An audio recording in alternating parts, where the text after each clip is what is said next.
I think we're good. Are we up? Gotta. Ooh, my phone is waking up.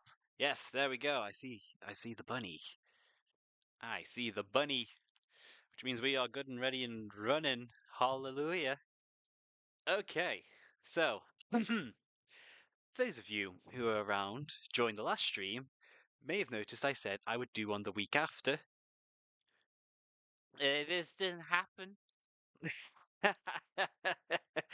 Would have been during the second week of my time off, which has concluded and another week has happened. I will be honest, I didn't feel like it at the time.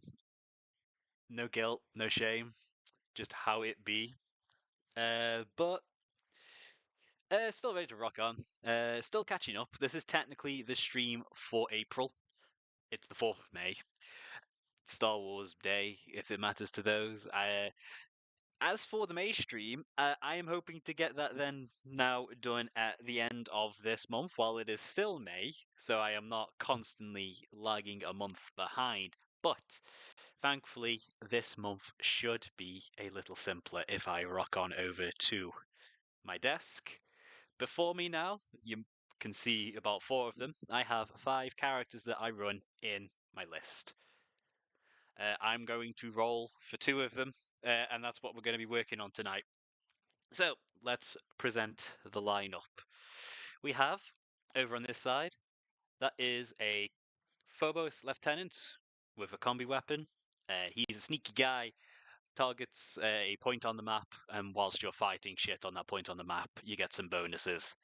Very useful, likes to run around to be sneaky and stab. Followed up, we've got Chaplain. This is just the Indomitus Chaplain that I slapped a backpack on. He is mostly around to keep the Death Company squad that I run swinging. He's also cosplayed as Lamartez a couple of times when I wanted to try out his role. He is good. You want him in a big squad of 10 instead of a squad of 5 like I run, though. Next up. Ooh, man. This angle is funky. We have my Jump Pack Captain. Hops along with the squad of Jump Intercessors. He has a big hammer. That is mostly it. you hit him with stick. Next up, Sanguinary Priest. He started existence as a Judicia, I believe, from the Indomitus set, but I swapped out the head, the backpack, and the arms, painted him white instead of black. I actually do run a Judicia in my list. So he is now a priest. He is now a medic, keeping my guys alive and giving them sips from the big cup of blood to get them all riled up and ready to go. And then finally, is my apothecary biologist. Runs around in big chunky Gravis armor. Runs around with big chunky Gravis squads. Makes their 6s to hit automatically wound. Surprisingly deadly. I run him with eradicators. So guys with big melter guns for punching holes through sides of vehicles. Because it doesn't matter if strength 8 isn't quite enough. If you rolled a 6, it wounded, take AP -4 damage d6. Despite the fact that he is an apothecary, he doesn't in fact do any healing. He has this big old tub on the side for carrying samples. He is a field researcher rather than a field medic. He's just a biologist. So, 5 characters to pick from. My autofocus is not playing today. Hello, John. Yes, you're here to see who I actually do work on. These are going to be the guys I work on across the next couple of months, by the way. So we're going to roll to see which 2 we work on tonight, and then next week I'll do the same. The 5th character I'll probably just end up doing in the background. So let's get rolling. This is a lovely Lamenta themed dice from the Dice Baron. Not a sponsor, I just brought their product. So let's see what we get. 1, which would be you going from the left. So 1 to 4. 2. I don't like the fact that that's sequential, but re-rolling that would be cheating. So, all right then. We are doing our combi lieutenant and our chaplain. You might notice the chaplain has already had some work done. With him being the chaplain I got with the Indomitus set, he did see some table action before being upgraded to a jump chaplain. So he is painted a tiny bit, not a lot. Base coats, and I think the black does have some highlights on it. A very subtle Dark Reaper highlight. So these are the two that we'll be working on tonight. Sneaky Guy and Shouty Churchman. Hey, we got Ryan as well. Sweet. Uh, so yeah, there we go. Those are the two we have rolled for. Let us put, once again, the very nice dice from the Dice Baron. Because where the fuck else am I going to get Lamenta-themed dice? Back in the bag. Back in the shack. And whilst I am looking at my screen, let me just muck about with my color, my white balance, because I'm seeing it flip about. And I don't like. It's not going to be exposure. White balance, turn off the auto. Oh, that is red. Hold on.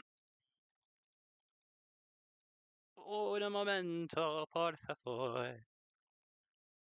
That's better. Okay, there we go. And that's not on auto, so it's just going to stay like that. I am in a decent mood today. Despite the fact that my game yesterday against Jason being disastrous, my Necron list is not up to snuff, but I have figured out I just need this one thing and my list actually fucking works. So that's the mood I'm in. Also, for updates, just for the record, because I said also in the stream that the land raider from the last time I would be plucking away at in the background for a while. That while might have just been a single 3-hour session. So here is our land raider completed, ready to roll, rumble, and deliver Blade Guard down the throats of whatever is on an objective I need to shove swords down. Or maybe Terminators in the future if I run my Terminators more often. They just got a points decrease.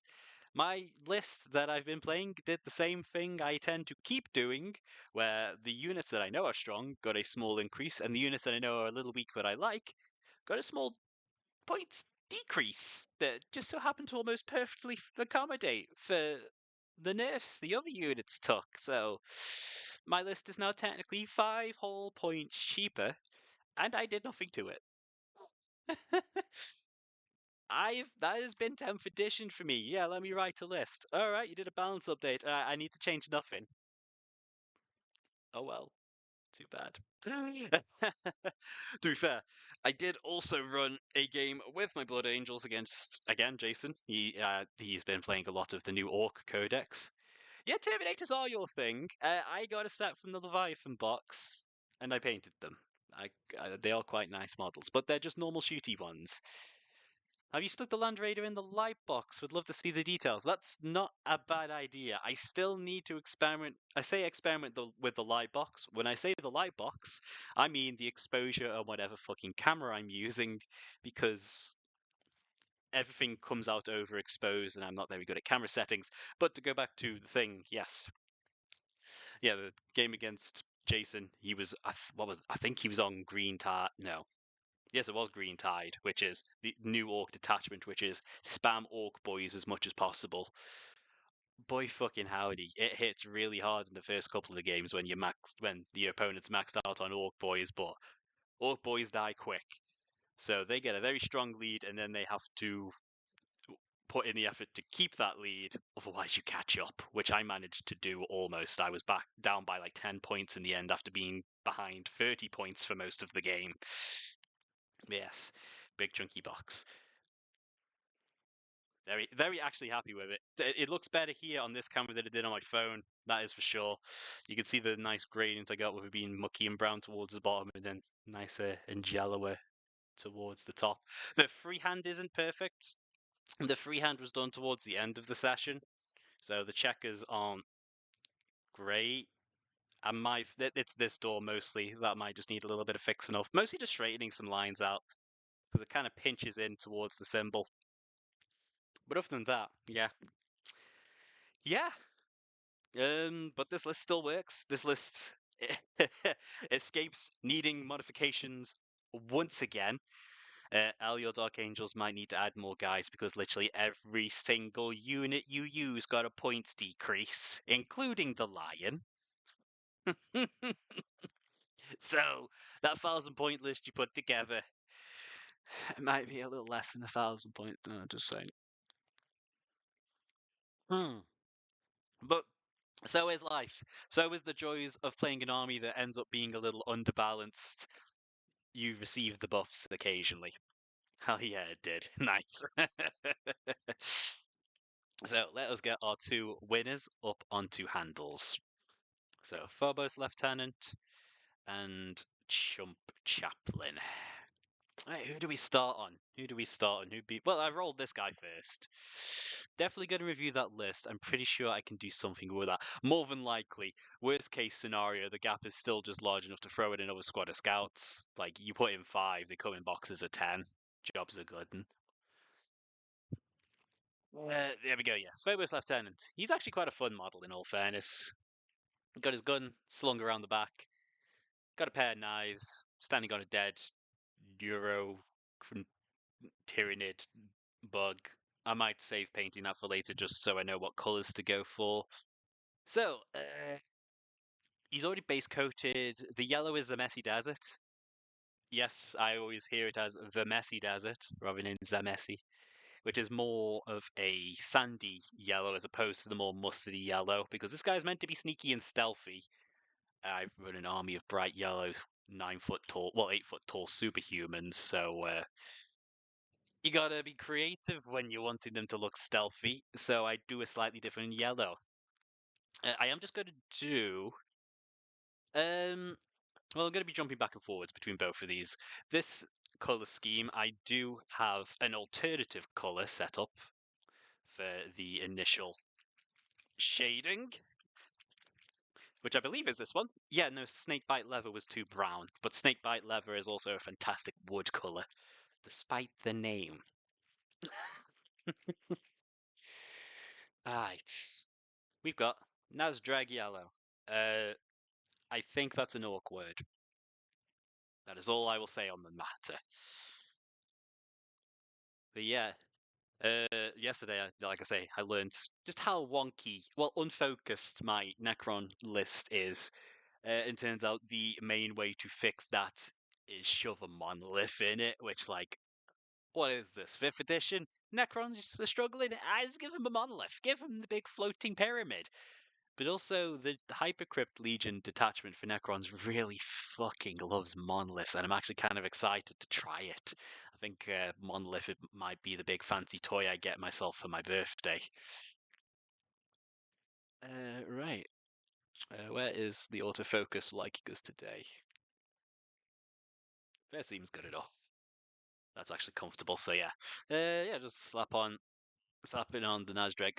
The Nazdrag, unlike when I do the normal yellow, which uses 2 contrast, the Nazdrag on its own tends to do the job. It's giving us some nice warm orangey brown shadows and some shading, and then I just touch it back up with Zamesi once that is all done and dusted. Yeah. Uh, Gosh, there's something I want to talk about, but I don't know if a stream's appropriate because, yeah, there's something I might be hearing about next week that might be good news if all goes well. I know Ryan might have an inkling of what I'm on about because he helped convince me to go for it. That's for sure. Whether or not the news has spread because I've been kind of quiet the past couple of weeks, just readjusting back to certain things is a different matter. I don't know. I feel like I'm being very coy about something that I'll have no issue talking about in person when I meet some of you guys tomorrow. Also, I think I can just very tinily hear myself in the background of my own audio on my laptop. I hope the audio balance this time's a bit better. I've not really changed too much, but no one said it's quiet this time. I'm feeling it might have just been the way I had my microphone angled towards my face might have made it harder for it to pick me up just from like the distance from my mouth. Yeah, and microphones aren't known for having the best gain, at least headset microphones. So just a big old slapagoo. The reason I picked two characters per stream as well is because this obviously is going to take a little bit of time to dry. So while we wait for this to dry, I could work on Chaplin over there. My brain wanted to call him Charlie, but I'm planning on using most of these characters in a crusade that me and some of the others are going to be playing in. That we still need to really get going, but we're still waiting on well, two of the Eldar players as well to get things figured out for themselves. The guy leading it, well, the Orc Codex just came out and he was going to play Orc, so suddenly he's got a whole war point system to learn, which it's honestly very simple because it's entirely passive. He literally asked me to read it and explain it to him. So I looked at the page. It's like, oh, okay, I'm not even reading this because I could already tell what kind of system this is. And then it turns out I was right. Don't know if the credit is to me or to the graphic designers for just communicating shit well. But whoever did those old pages knew how to just immediately communicate what the system was without even having to use any words, which is impressive. There we go. We got Zemesi. Well, we got Nazdreg all over Zemesi. These are starting to sound like footballer names. Lionel Zemesi, as etc. Uh, right, let's just clean up the white on the field of the shoulder pad a tiny touch, because that is going to be a different color. I don't need to get rid of it entirely, just need it to be less. Yeah, it's a bank holiday here in the UK at the May Day. Tomorrow, at least it's made. No, not tomorrow. Today's Saturday. On Monday, it's a bank holiday. So that'll. It's been a. It was a bit meh yesterday weather-wise, but today's been rather nice, which I will take. I'm just also going to put this paint over the little Tyranid that he's stepping and stabbed, just to help make it show. Just for the camera more than anything. I still don't. The colors I end up painting this are actually going to probably be more influenced by Ryan than anything else. So if I just base it a color, it looks like something, well, even though it's unpainted. Yeah, there we go. And that's actually settled on quite nicely. If I do that, we've got some shading. It's actually drying decently in some places. It washed off a little bit on here when I was doing the shoulder pad. I might just have to accept that it's going to get on the shoulder pad. Hold on. If I rinse off, ooh, that stained the brushes a little bit, and soak up the excess rather than trying to wash away the excess. There is already a little paint bridging over, but we can hide that. Hey, so you're going to be drying for a second. That was a nice and simple step. And we are what? 20 minutes in? All I've done is fucking talk to myself. Mm. Like a madman. Next, we'll touch up some bits on Chaplin, because the Dark Reaper, it is. I can see it now. Actually, now that I mentioned it, I can see the Dark Reaper. That's usually my first step on highlighting black. I did not pull. I need the grey eventually, anyway. Dark Reaper. Here we go. Dark Reaper. Very good color for highlighting black because it's sort of a dark blue grey rather than just a neutral grey. And highlighting blacks with very low saturation blues is a good way to do black that just doesn't look fucking boring, honestly. Yeah, yes, black and grey, the most exciting colours to work with. Yes, I feel sorry for you Raven Guard players. You made your choice. I like your detachment. I use it myself right now, but boy howdy. Is it a boring colour scheme? Right. So we've got a little bit of Dark Reaper on the palette. I just need to rinse these brushes a little bit. They are a little dry from not being used for a bit. Other than that, Other than the thing, games that I'm coy on, but I will foreshadow in the event it is good news. It'll be something I will probably not shut up about next stream if it happens. Um, Hobby-wise as well, I actually managed to get my turnip army all physically finished. Like I sculpted snails and things. I forget if I had already done that by last stream, but they are now. They're not finished painted, but they're painted to a point where like the base coated and washed entirely. It's like what, I could put that on the table. I can't be bothered to go get them, but I might show them off by the time they're done a little bit more. I tried out some of this shit. Paint Blitzer from fuck, what are they called? UTB Unto the Breach Hobbies. That's their full name. That shit is great for stripping paint. Like I got some Skullpeck Destroyers and an Orc Beast Boss second hand, and they were caked in paint. Like, oof. 40 minutes of sitting in a tub submerged in that stuff, and the paint was literally melting off of it. All it took was a rinse of hot water and a toothbrush. And if it's not bare plastic, it's primer. It's a bit of primer, but it's mostly bare plastic. 40 minutes of just sitting in some goop. That shit is good. Recommend to anyone wanted. That 1 litre bottle was about 16, 15 quid. And I have already saved more than that much just doing those 4 models, getting them secondhand cheaper, and then just putting in about an hour's effort, and boom, they are now usable by my standard. Right, next, yeah, so got Chaplin here. I am also looking at ordering an LED lamp because the lighting in these streams isn't always amazing. But I am just going to do a little bit of basic highlights on the black. Basically where I think the main volumes that would catch the light would be. Just to make those areas a little bluer. I'm also just going to edge highlight some bits. Black is a really awkward color because like you can over highlight it and to the point where it stops looking like black, it just starts looking like a dark gray. It's like it's a very tricky balance. That's also a good reason to go with like a non-neutral gray to do some highlighting, just because you're adding in. It basically it implies a little bit of the color of the surrounding area. Like the reason you would use a blue is because black is dark. It's absorbing the sun's light, which is more yellow.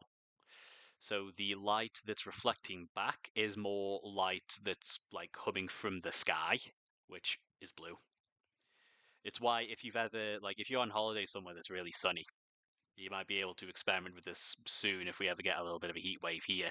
If you take a white towel and go outside to where it is just like sunlight naturally, and you like put your hand in front of the towel, the shadow is slightly blue because the light is being influenced by the light bouncing off of the sky. And yeah, so sunlight is naturally a little yellow, shadows are naturally a little blue. There's a fun little fact if you ever want to mess around with adding a bit more colour to your lights and shadows. I know I've seen a lot of artists use purple for shadows, to be fair, which that is a whole other vibe, which honestly it looks quite nice. With this guy is going to have a little bit of purple on him because he's got like a big jackety robe thing.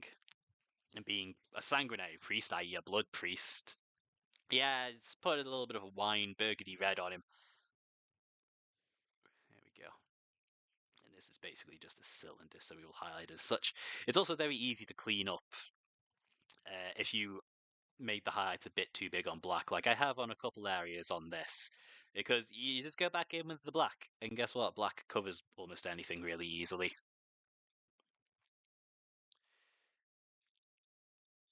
So black, it's difficult, but there are some things that make it slightly easier, especially when you already know what you're doing. Not that I really, well, I can say I have an idea of what I'm doing. I've got that amount of confidence at least. There we go. These fins could be mostly this color. There's a little bit of panel lining. And let's have the highlights focused more towards the center. There we go. So we'll have these sides darkened up a little bit later. So yeah, let's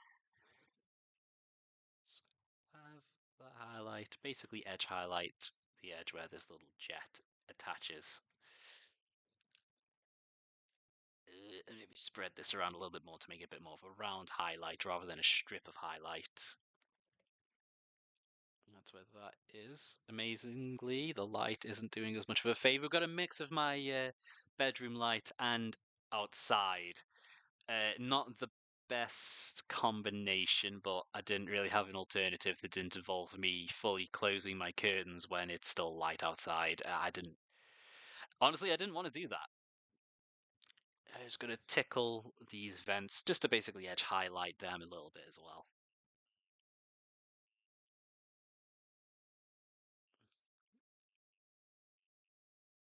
That's why I'm here myself. I've got audio still on my phone. I'm looking at the chat from my phone. That's why I could still hear me. There we go. There we go.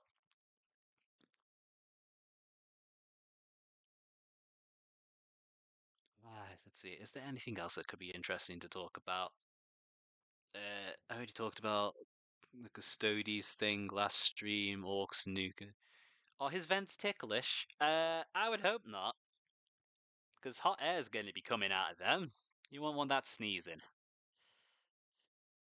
That would That would feel a bit weird, I imagine, if you were standing behind him. Then again, would you stand behind that?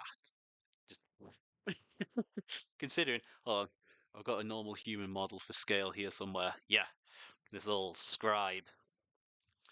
That's how big a regular human is standing next to a space marine. Where his head is. So, actually, no, this guy might be a bit taller than a normal human. I've got. Where is that Inquisitor squad? Hold on. I want to show this because I always like using these models for scale. Yeah, let's go with this Ganga. This is little house corridor Ganga. Let's stand him next to a space marine. Yeah. It shows up better.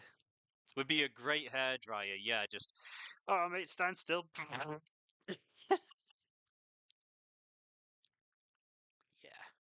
And the face, vein, bone dryer. Yeah, you would just be a black charred skull. But yeah, that's how big a space marine is, standing next to a general, just a regular dude. You could look at him in the rib cage. Sorry, I went off to do tea. Are you mega quiet? We have to turn you up to volume 50. Is it still quiet? Okay, I did ask earlier. I don't know. As far as OBS is concerned, this is max volume. Yeah, literally, there's that little blue bar. I don't know. This comes up every stream, and I've no idea how to fix it because I have no idea what's causing it. It's like, yeah, unless it's like this microphone is just a little less sensitive or something. I don't know. This is the first time it's mentioned now. At least this stream. I've no idea. It could be. It could just be the headset. Uh, let's. I don't like how that's a right angle. Let's add a little bit of a bevel to that, just to make it look. I am also just whispering to myself, muttering, etc., to myself a little bit, like just then, because that's just me thinking out loud. So don't know if that's a factor. Just get the crown. Touch up his thigh a little bit, just because I'm seeing because I did this first highlight on this guy a couple of years ago, like back when the Indominus box was still relatively new. So I think I was a little more shy with highlights on my black back then. I have since painted a lot more black models since then. Also, the wet paint does just tend to be a bit violent. Check your mic volumes on Windows. Can't remember if I asked before. That sounds familiar. Hold on. Let's just have a quick look.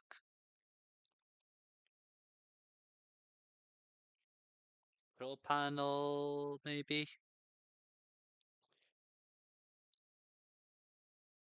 Hold on. Settings.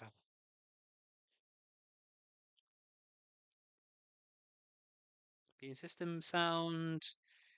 Output, input. That might have just turned it up a little bit. It was on 83 and I've turned it up to 100 on the input volume setting.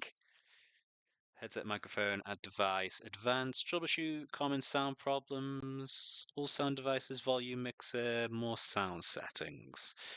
Oh, excuse me.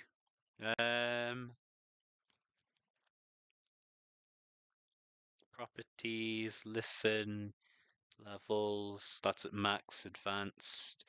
One channel, 16-bit. Enable audio enhancements, continue running. Hold on. Listen to this device. Oh, I need to click apply, don't I? Test. I mean, that sounds. It's hard to talk when I can hear myself. Turn it off now. Listening to myself on this, I sound about as loud as I am talking. Maybe it's just like I feel like I'm talking at my normal volume here. I don't know. I don't know.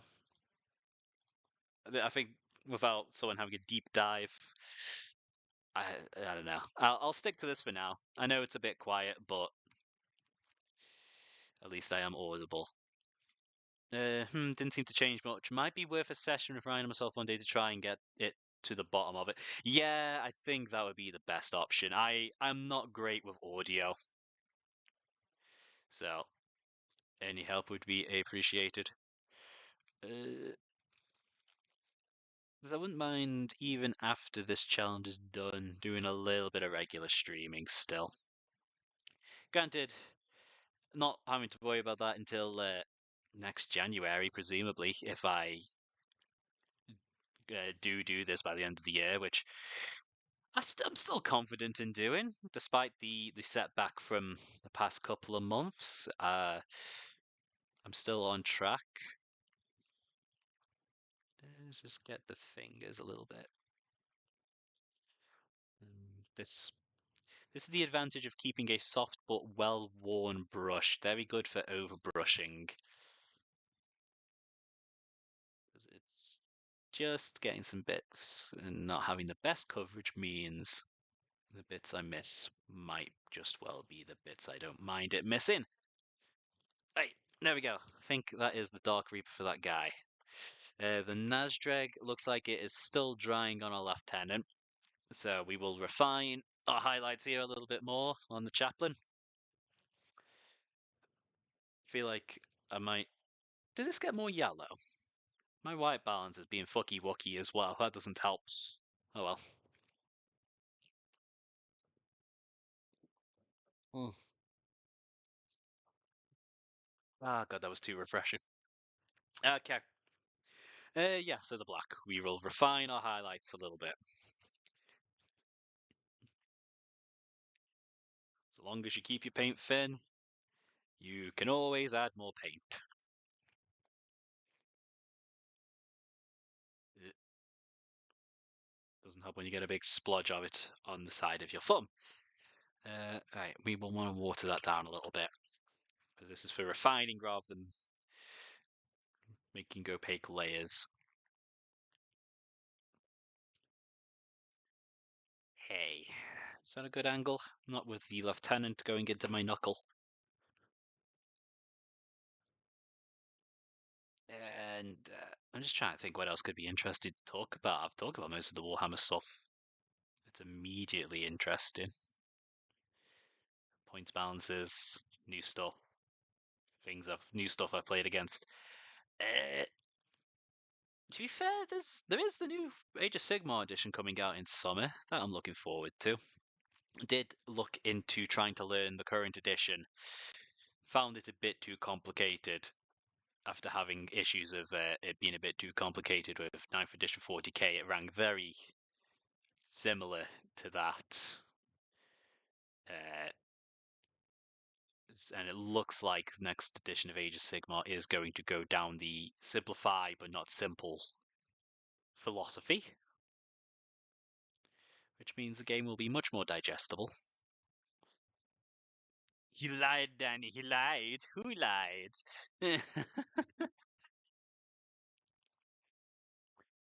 So those lizard men will actually potentially see some table time.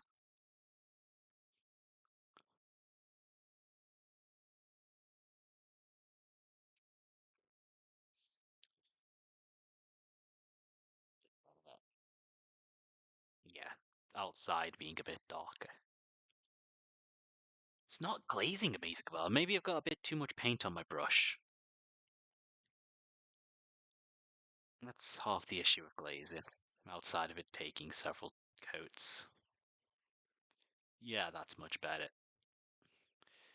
Sigma. Oh, you're talking about the Age of Sigmar trailer. You really like just going with the Sigmar lied joke, to be fair. I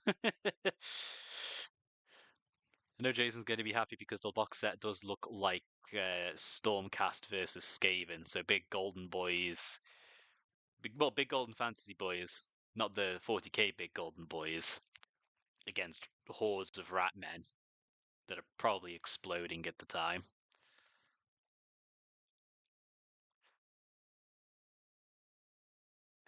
Yeah. To be fair, Skaven might be a fun force to try. I don't know. No, Skaven tend to be hordes. I can't be bothered with hordes. I ended up picking up when I picked orcs back up. I told myself we're not doing a horde. We're not. I'm not painting more than 20 of anything. I don't care if it's a efficient run. 20 like multiple squads of 20 boys. I'm fuck it, I ain't doing that. So thankfully, the new codex was ever so kind and gave us a speed freak detachment. So even though vehicles aren't my most favorite thing to paint, I get to do a bunch of race cars and aeroplanes instead of a bunch of boys. So that could be quite fun. Uh, that might be next year's fate. That sounds like a way too far off still, even though it's May. I don't know. That'll be something to plod along rather than dedicating myself like with this army to getting done. It's because vehicles do take their damn time. Like even being surprised at how quick it was to finish up the Land Raider, that was still a 3 hour painting session just because I got a hair up my ass and went, nah, doing this now, getting it done, screw it. 3 hours later, I finished off my tank finally. After goodness knows how many hours of prep, a 2 hour stream, and then 3 hours of finishing it all off. I don't want to think how many hours I put into that tank, but it's a 200 point tank, so yeah. 3 words for you, Danny. Orc vehicle transformer. Optimus Prime exists. That is a model that someone made years ago. Orky Optimus Prime. Fuck it, I'm showing that off. Hold on a second.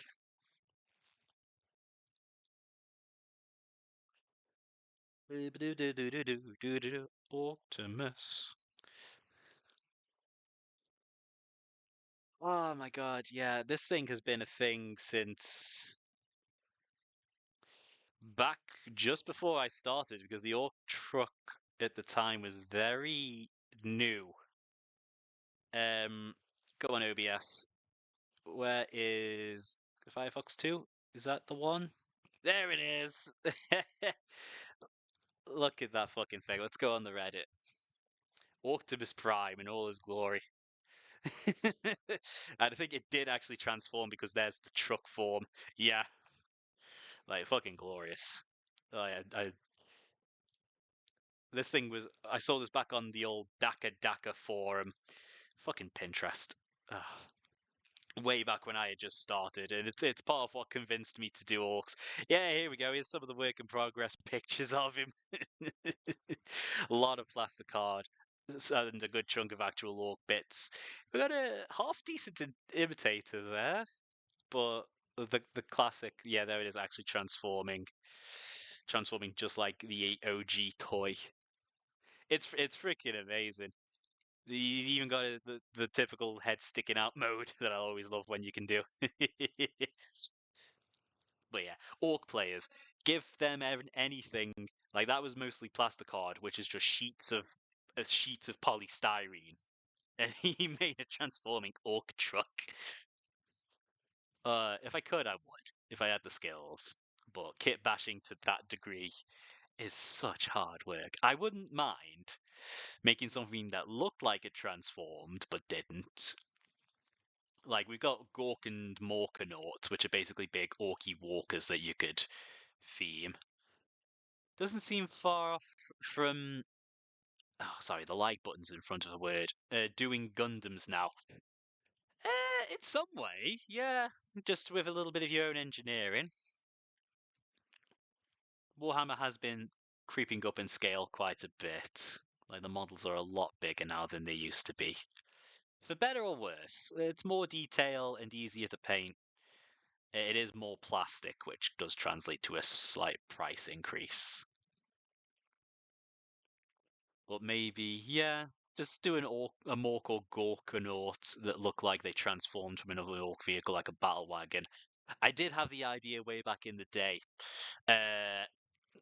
Oh gosh, I think Elle might remember. There was a cartoon show on Cartoon Network, Megas XLR, where like a giant robot from the future crash lands in like New Jersey, and just this random grease monkey finds its wreckage, rebuilds it, but replaces the head of the robot with his like Cadillac.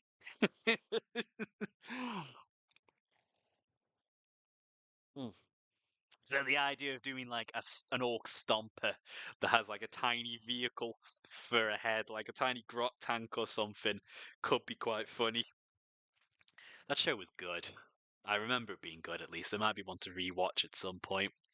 Really, really silly uh, theme song as well because it parodied a lot of anime stuff despite being very American. I think there was even like a Voltron parody before Voltron was even all that popular with the kids with the Netflix show. Like we're like a full decade ahead. Right, that looks better. Yeah, just softening the edges of those highlights did quite a lot.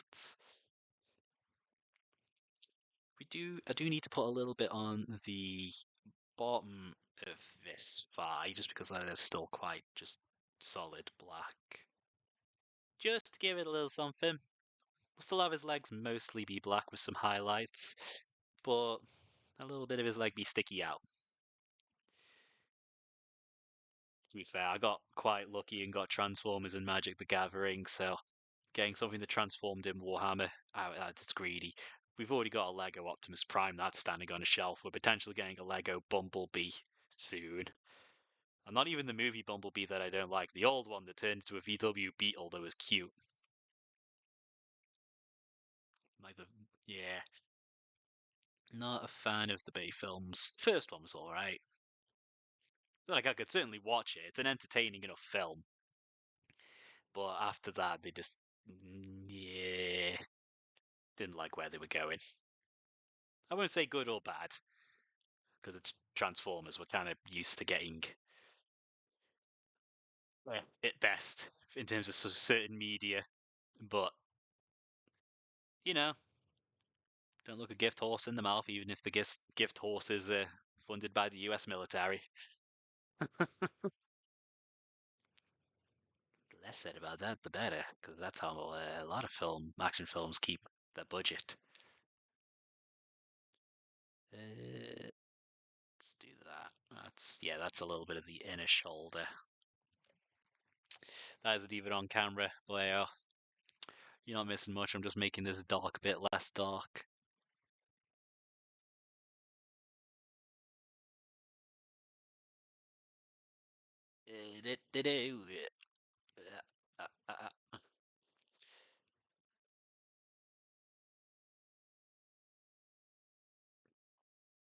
Yeah. Yeah, okay. How is Lieutenant looking? Uh, Mostly dry, barring some recesses. Can I cheat? Can I drain some of them recesses? A little bit. Still wet, but it should dry quicker now. Doesn't matter River the Little Patchy, have you seen the rest of the army?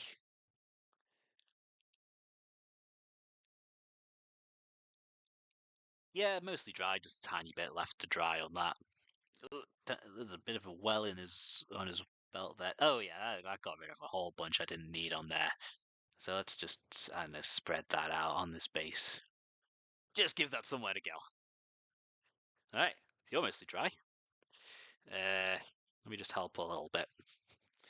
Shake, shake, shake, Sonora, work it all the time. Help a tiny bit, but get there. Work it all the time. Yeah, so that just needs a couple of highlights, and the black armor is actually practically done. Let's lay down some metallics then. Where is my lead belcher? I'm shaking it despite how thick this is. This pot is getting quite slim. So when I do my next order, I'll have to add some. I need like a board where I can keep track of all the paints that are running a little low. And then I can. You've got most of your silvers already done in advance from your old paint job, but let's just touch up some bits because it'll be quick. Yeah, just that clip on your pistol. A little bit there, a little bit of that. I don't know guns well enough to know what this is. I'm just painting it silver. It's the weird thing with this setting. Sometimes you just end up like, I don't know enough about guns. You've got a gun. That's what you've got.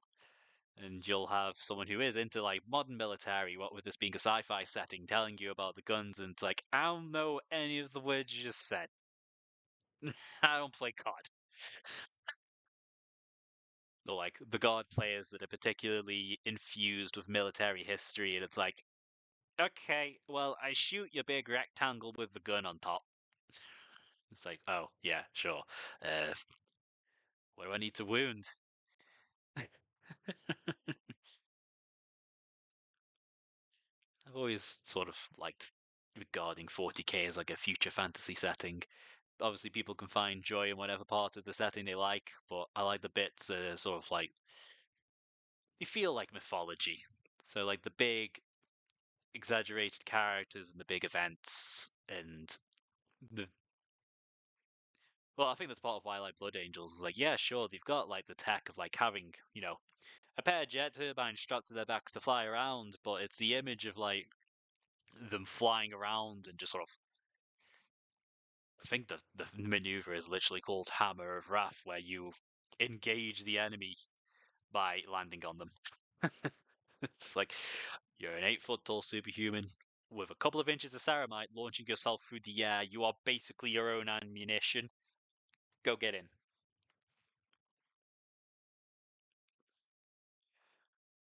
Headbutt the tactic.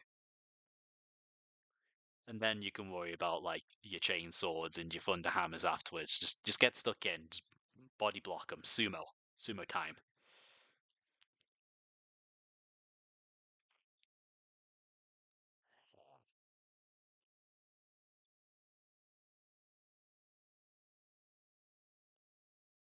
Strangely enough, I never really sort of. I considered playing a Chaos Marine army at some point. I think, yeah, it was way back in uni. I ended up picking up Iron Warriors for a tiny bit, and I think I played them a couple of times before selling off stuff because, like, I just didn't vibe with the army. Like, I already played.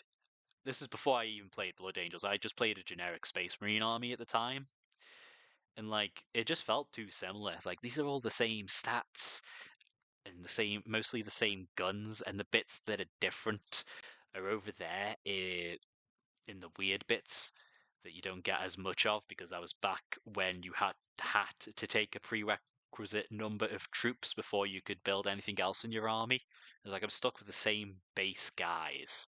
What it felt like. There were some differences, but at their core, they felt the same. And all the weird stuff, you only got a couple of options. And the weird stuff was what I wanted to go for. And plus, I could never pick a Chaos faction that appealed to me.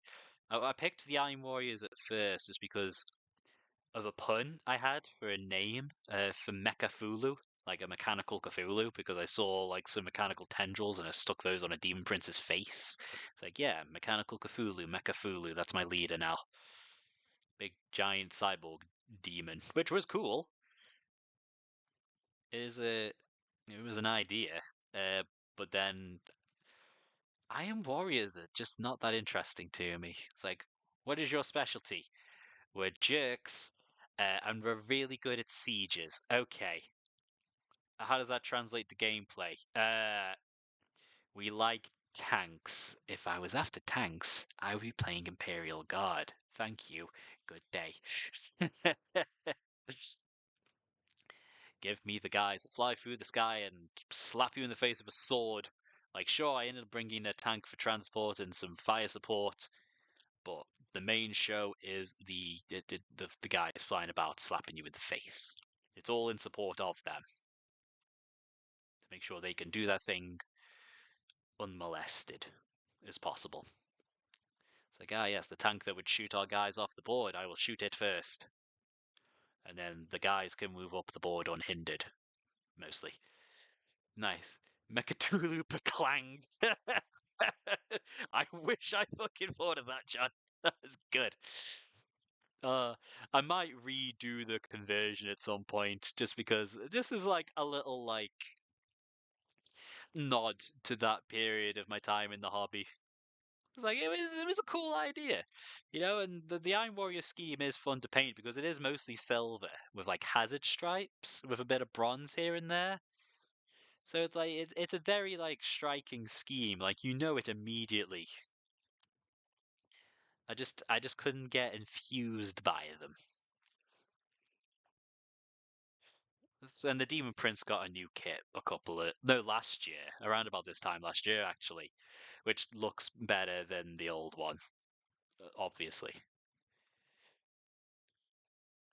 Ooh, yeah, I got a little bit of silver on some bits I want it to be black, so let us just tidy them up. That's not a delay, that's just me commenting on it whilst I'm halfway through doing it. Like, one. I did not get that little vent, a bit of that vent down there. Yeah, there we go. Let's re-establish some of those highlights. Should be nice and quick. There we go. What's your silvers? Let's do silvers on the lieutenant, because his is mostly a knife. Well, knives. He's got two. I'm trying to think what else is interesting to talk about. We've just had the new Magic set, which I was kind of a bit disappointed by. Thunder Junction.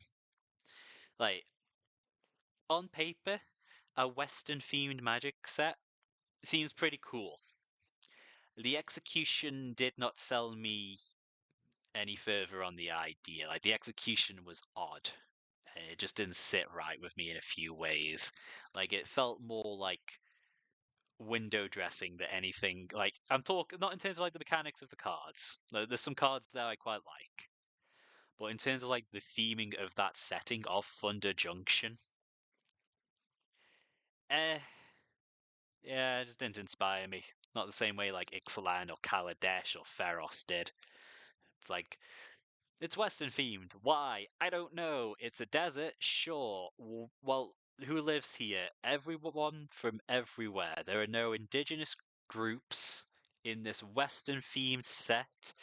Everyone from all the worlds all over just meet here occasionally, and it's where some crime happens because there's no one government or governing entity to keep an eye on it all. Okay. Wow, there's a lot to read into there. Like, no indigenous groups in a Western themed setting. Yeah, you can tell this is made by Americans that don't want to talk about a certain subject. And even then, it wasn't completely correct. There was cactus men. They just kept to themselves. Or like, why is everyone wearing cowboy hats and boots and spurs? Like, oh, it's the Western set. Why are they wearing these? Why can I find a centaur wearing spurs? Who is he using them on? He is not riding a horse, he is his own horse. Did he get the Spurs custom fitted to go around his little horsey ankles? Why? Why go through that effort?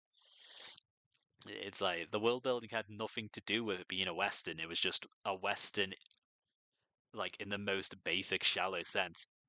So they have trains. There are trains. There is like some interplanar trading, and the trains go through the portals they've got set up. The whole set is set up around a train heist, but it's like the trains make sense.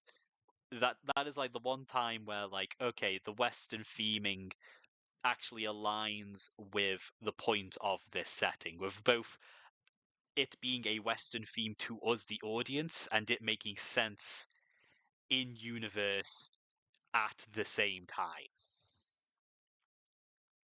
Like that is the one bit that it managed to pull that off. All the other windowed cowboy dressing, it kind of just felt like it was there for the sake of it being there, and it kind of just felt really shallow to me. I don't know. It's hard to describe. Like so, yeah, I was a bit meh on the set. There were some cars that I liked. For some reason, some of the pirate characters that I liked turned up, so I got a couple of new pirates and the new cards for Malcolm and Breaches. They're still pirates, despite the fact that they are also wearing cowboy hats in their art, because that is just fun to Junction, I guess. So yeah, I'm looking forward to Bloomborough instead. Give me the set with the tiny mice with the swords and the rabbits, and where the giant big bads are owls and cats. Just give me the Red Wall set now. The Cowboys disappointed me. But I was talking this over with a couple of people last night, and it's like most people just seem to miss back when.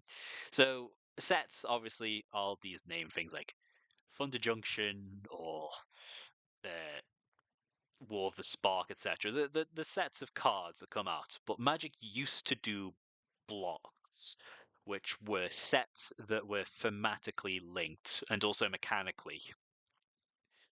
Like say, I mentioned Kaladesh. Kaladesh was the first set of Kaladesh block, but it was followed by Aether Revolt, which was the second half of the story for that set.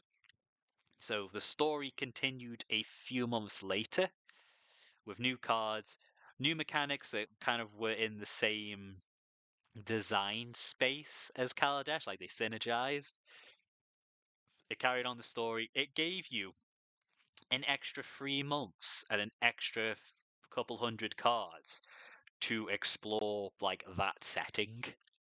So it felt more fleshed out, and of course, having the extra time on that setting, I think, gave any world building team extra time to give those worlds more attention. And before then, sets they used to come in blocks of three. So like Tarkia was Khans of Tarkia, Fate Reforged, Dragons of Tarkia. So we had Tarkia for an entire year.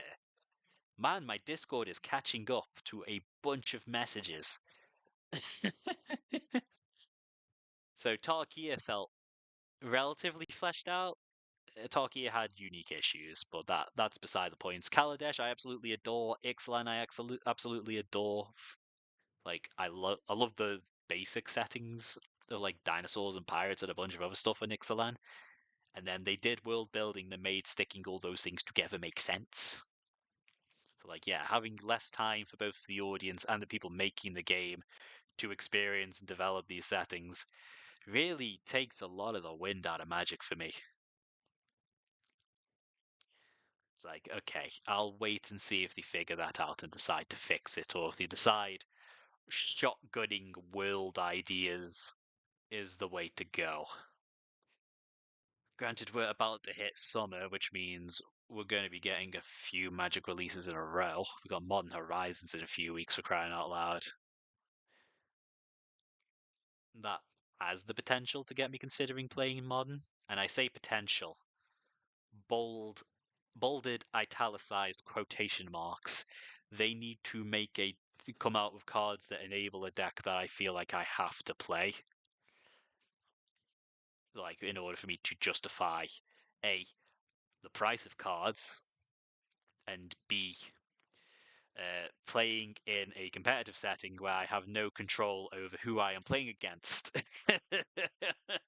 Because I am far too used to just playing Magic with who I feel like from just sticking to Commander mostly. And that is the advantage of being mostly casual. You mostly get to choose who your opponents are as long as people enjoy playing against you.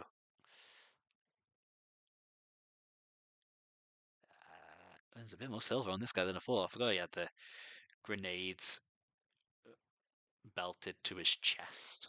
There's a Phobos thing. Yeah.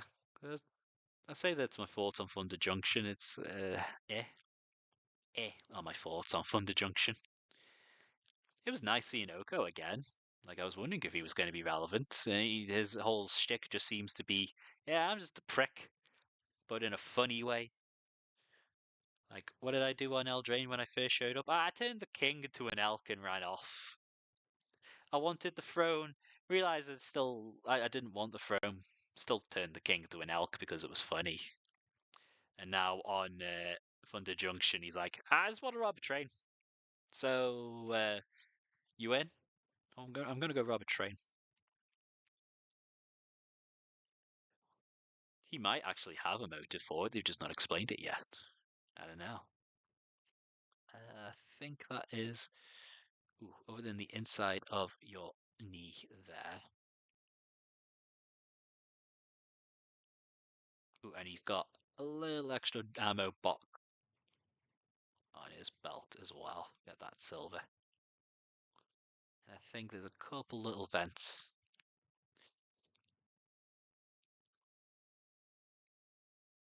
Now, do I need to punch? Oh, nah, no, we'll keep with this with the contrast. No, I think I do need to punch up the contrast a little bit on this yellow armor.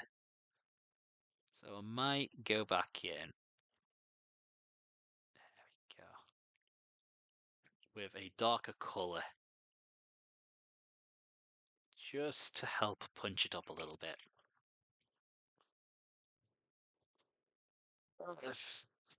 First though, sippy sip.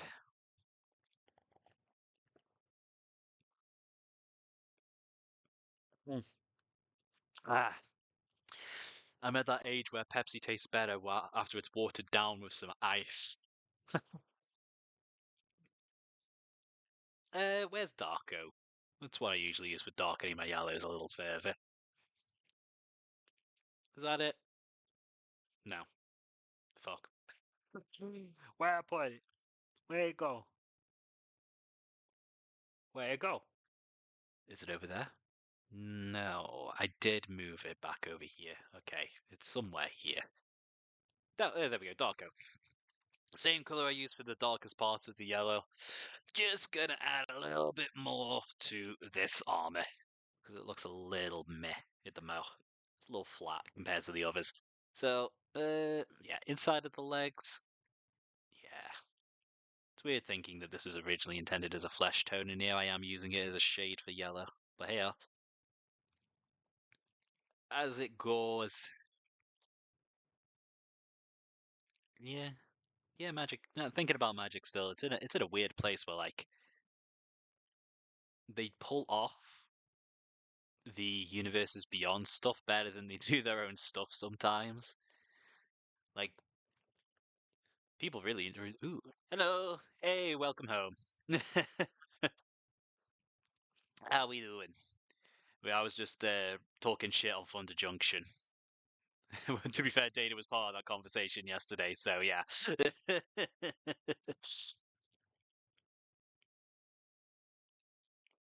Just adding a little bit more contrast to this guy's armor because it looked a little flat. Backpack. Let's get the lower parts. Back of the bedroll. Behind here is the general back of the torso.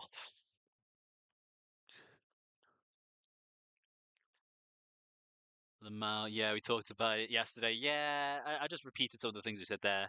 The war was successful. Played Magic and won via making 6 Be'lakors. And I presume that wasn't your Be'lakor. You copied someone else's. Because I don't think you run a Be'lakor deck. I don't know. You cycle through Magic decks pretty quickly. I lose track. I don't even know if you still have Free Dog.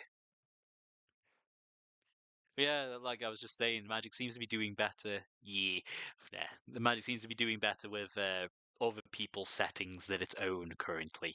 Like the Universes Beyond sets have been home runs in terms of like people enjoying them, but they don't have to do any of the world building there. It's all done for them. Like the Transformers cards, for the most part, are pretty on point. People seem to be really positive about the Doctor Who and Fallout ones. It was so funny. Just copying someone else's commanders. Like, thank you for the win, Con. Yeah, I don't know. Something's going on.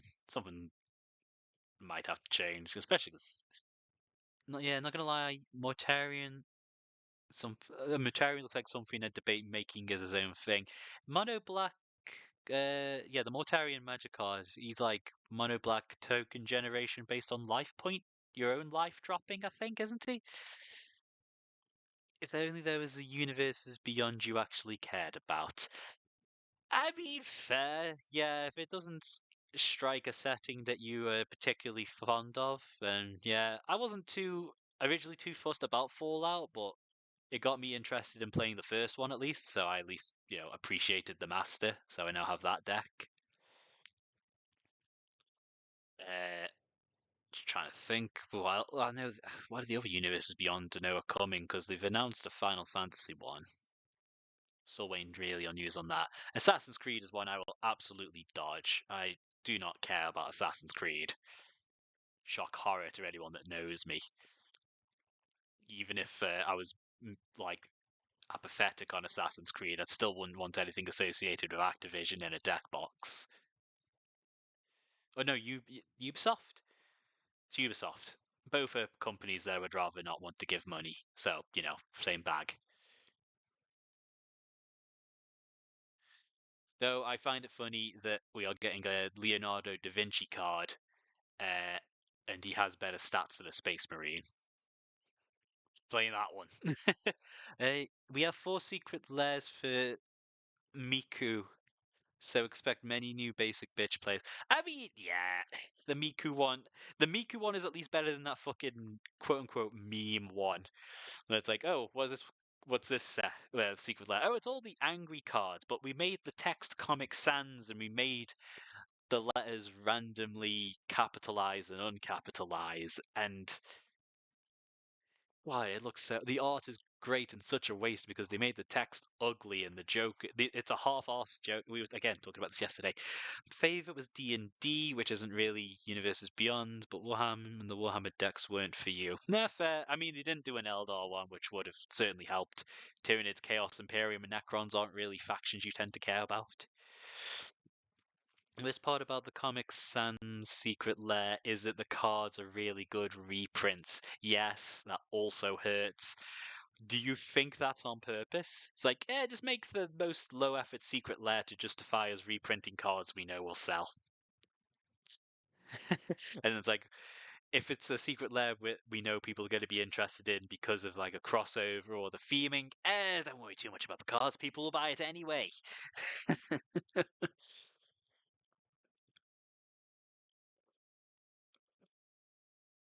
Meanwhile, more and more people at home are firing up those inkjets.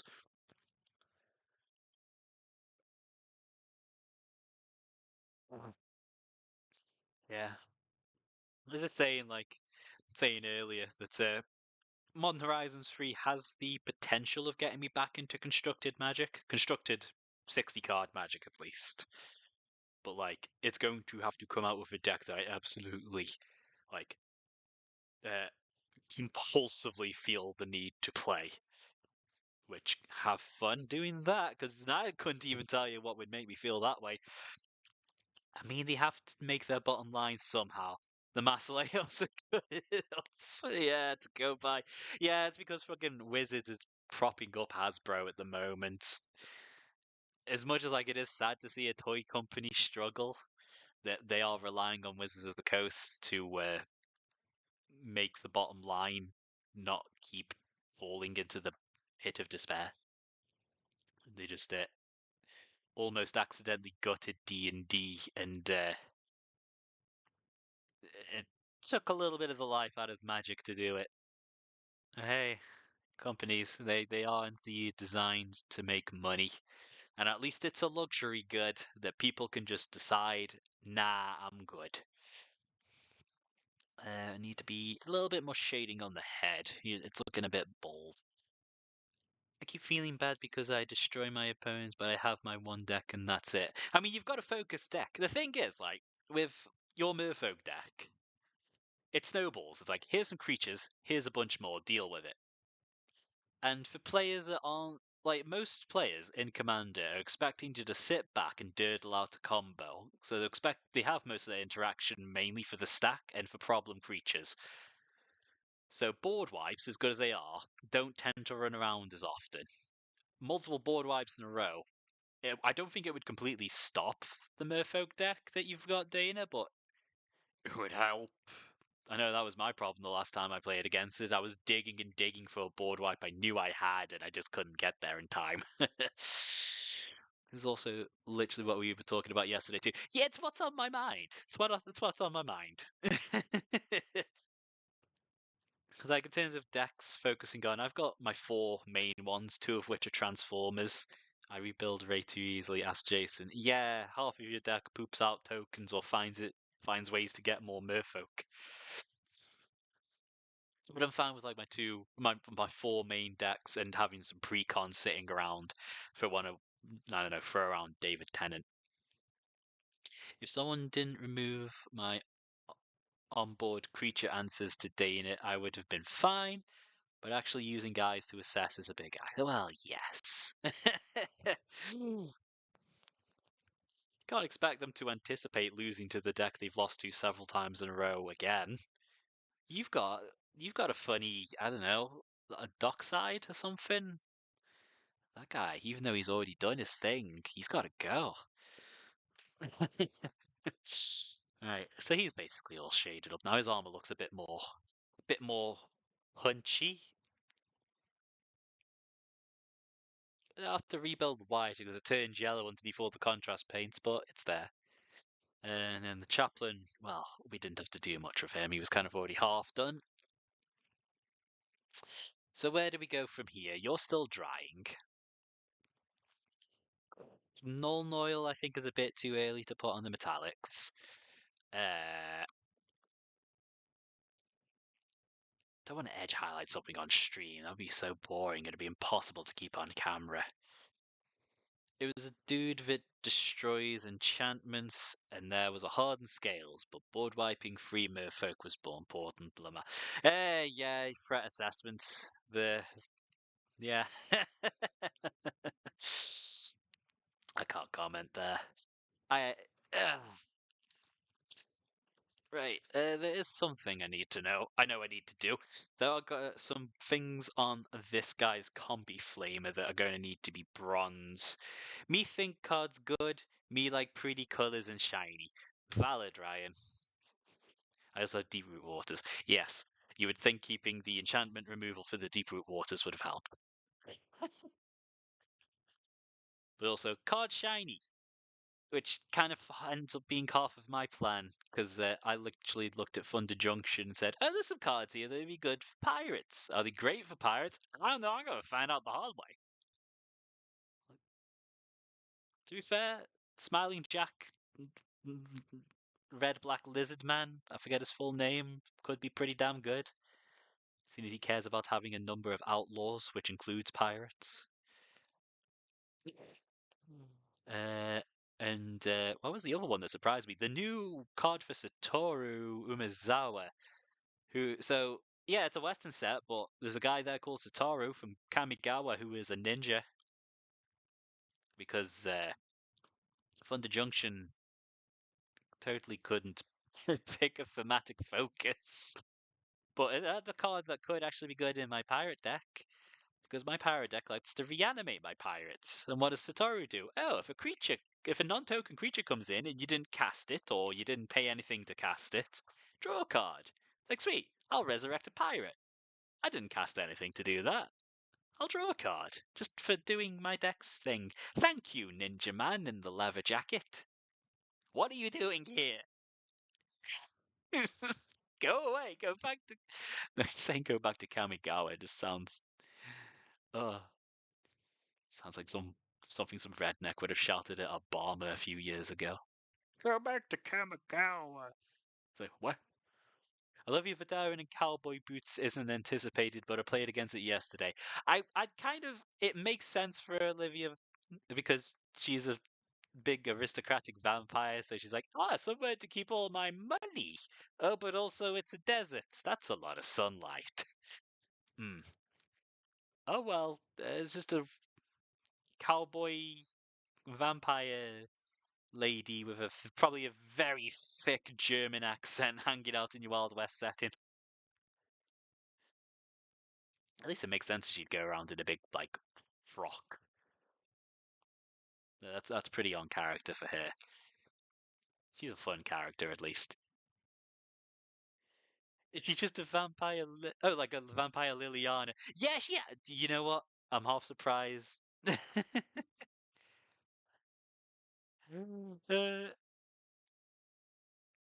uh, yeah. Set's weird. I'll try not to spend half this stream talking about it. So looking forward to Bloomborough. Give me the bunnies. Get me a few copies of They Shall Know No Fear. I want to build the Cactus Dude, but kind of meh. Like the actual Cactus Man or the Naya Precon Commander. Because I could see both of those being described as Cactus Men. There's there's a couple legendaries. There's the mono green one, and then there's the little baby. And then yeah, Lorwyn. Lorwyn's something to look forward to. Just very Celtic, no humans, just elves and kin and more merfolk. The mono green literal cactus. Yeah, I forget what he does in all fairness. That is me with most magic cards, and I was like, oh yeah, I remember that card. What does it do? I remember the art. I remember half of the name. I think he's one of those magic cards that just has a normal ass name, which again, always happy to see. Yeah, more merfolk for you come Lorwyn. Hopefully you do get that band commander option.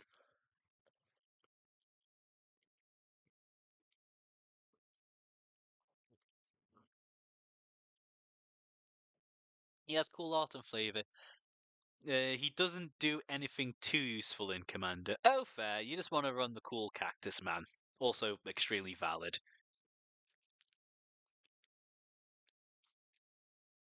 Yeah, I feel like they could have focused more on them because, like, they seem to be in red and green for the most part, and like they're visually interesting. They're one of the few things actually like native to the plane that features in the set, but they're just kind of there. I don't know. They don't seem too involved in much else other than just existing. It's like that's a bit missed opportunity. They announced it. I'm a cry if they don't give it to us. Yeah, after the whole Karlov Manor Vidalkin that totally looked like a merfolk, so everyone thought, ooh, new merfolk, and it turned out to be a Vidalkin that someone had grafted some fins onto. Oh, his name is Bristly Bill, and he's a landfall 1/1 counters guy. Okay, Bristly Bill as a name of a card is fantastic. Why did I not remember that? But yeah, landfall 1/1 counters. I'm glad they made landfall deciduous. They don't need to just go to Zendikar to justify printing more landfall. It could just be like, we want a card that does landfall. Just write the word landfall on it. We just make it a keyword. It's like they did the same with vehicles pretty much off the cuff because they were just so happy with vehicles as design. So like, if it makes sense to put vehicles on the world, we'll do it. And look what they've done. They've done some really cool vehicles. Yeah, the name is amazing. I love it. Yeah, Bristly Bill. That was someone had a good day that day. Just need to put a little bit extra highs on, but yeah, okay. Shit, where do I go from here? Still have another 40 odd minutes. Let me just readjust my white balance because, ooh, boy, howdy.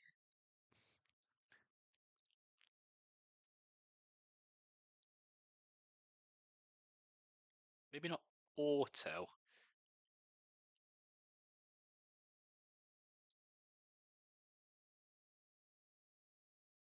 That's a bit closer to reality. Yeah, he's my favorite character from the set. Yeah, fair. That name enough is enough to sell it. So there's where these two are at the moment. Not looking too bad. I think the next step is actually I'm going to do the leather on this guy because he's got a lot between pouches and straps, uh, and there's some belts around the Tyrannid chitin he's got strapped to his arm to keep it still. Um, yeah, still don't know what colour to do the Tyrannid chitin, so that might be something that's done off stream. Is that Mornfang? Isn't typically the one I use. Let me just move chat out the way.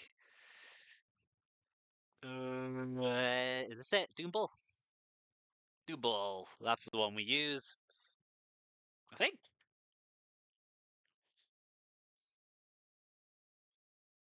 I'm questioning myself now. Oh, hold on. I see. Yeah, I see the triad I use. Paint it whatever scheme Ryan does. That's the plan. That's why I don't know what to do yet. Because I've been trying to figure out Ryan's color scheme for the entirety of 10th edition. And it's difficult because there's too many options. All that is in decision overload for the things he could do for Tyranids.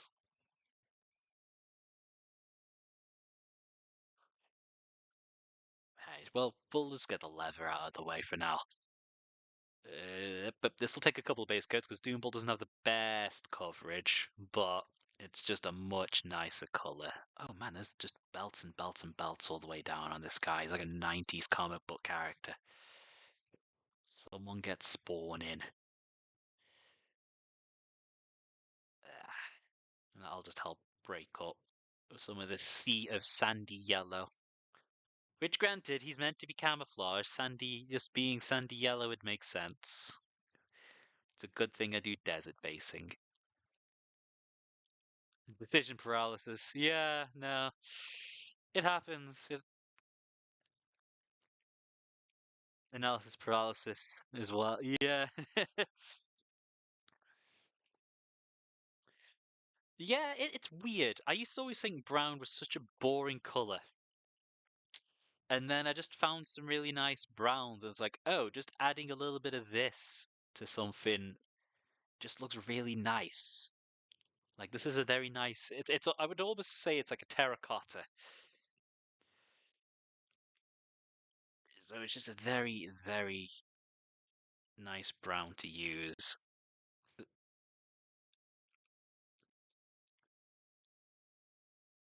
Yeah. So we got those patches. We got this the strap from his rifle going across his chest.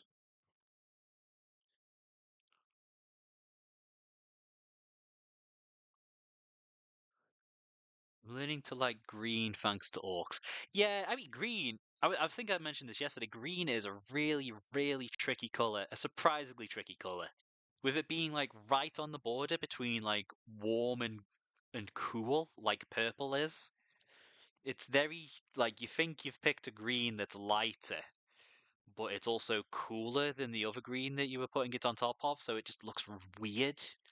It's like, oh, but it's a lighter green. Why does it look wrong? And then you realize color temperature is also a thing you've got to control, and it's much more prevalent in like your greens and your purples than in other colors. So you have to really get an eye for color temperature, unless you just trust the triad that like manufacturers suggest. I see a lot of purple being added to art as a shadow. Purple as shadow, yeah. Well, I mean that ties back in. So, like I was saying, like naturally shadows tend to be a bit blue, but adding a bit of purple in general is also just like a really nice contrast. Like especially if you keep to using sunlight as yellow. Yeah, we were talking about color temperature yesterday. Yeah, like the same subjects keep coming up, but I like talking about these things.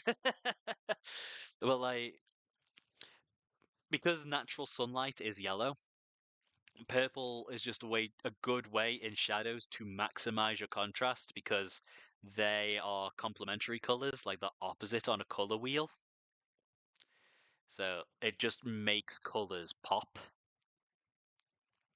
It's why, like, say, I shade my gold with purple because I get maximum contrast. We saw the triad I used on my muscle highlights, and they didn't work quite well together. Yeah, green is a color you kind of do have to experiment with it. Purple is a good color just in general. I will admit that. Yeah, green is a color you do have to experiment with. Like when I get Lionel off L, I've got some greens. I'll use some greens as an example here, actually, before I carry on with the leather. Like, say, the way I paint orc skin currently is where is it? It is not Nurgling. Is it you? Garsnick, no. Is it you? There we go, Auric Flesh. This is the green I mainly use for my orcs. If I grab an orc that's showing a lot of skin, I play Beast Boys, I've got some options. Yeah, let's go with the Beast Boss. Let's have an excuse to show this guy off on stream for a second. Just move you out the way. Right, so Beast Boss. If I angle it like so, and get him a bit more centered, the Auric green that I've used here, it's quite a yellowish green. It colors aren't quite perfect here on camera, but you could sort of see like if well, I think Jason does have some color blindness issues, but it is a green that's closer to yellow than other greens. If I say grabbed, is that? Let's get a more extreme example. It's not. It's less bright, but Caliban green. Familiar? If you're familiar, Dark Angels, Caliban green. It's a very dark, but also bluish green. So highlighting up from a bluish green to a yellower green, not maybe this one, but usually Warpstone is a good choice for highlighting Caliban. And if I put it like that, we're going from a blue to a yellow. And then if you want to keep on highlighting, pop quiz. Which would be better here? Maybe not Ghost Blaster. Why did I end up with two pots of that? Whatever. Ghost Blaster green or Nurgling green. Keeping this color triad in mind, I would avoid Nurgling green in this because we're going from a cool to a warm. This goes a bit back towards blue. This one, it's a lot closer to white. It's not as warm. I have a lot of greens. Yes, green is a color you need a good choice of. This isn't even half of them.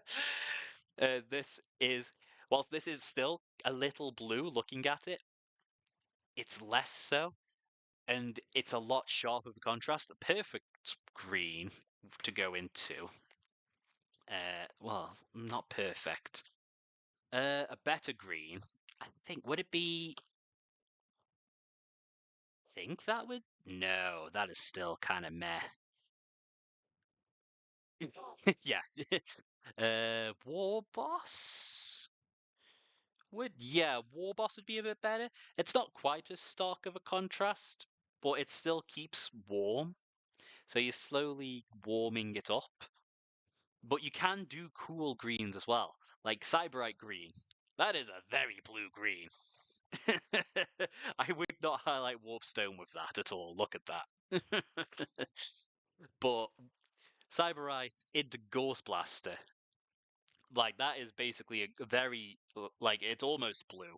Just putting them next to each other like that, it basically looks blue. Warboss into Snarskit green for the max highlights. Yeah, Warboss into Snarskit. Where is it? That's where did I fucking put it? I've only got a. We didn't talk about greens yesterday, Ryan. You shut up.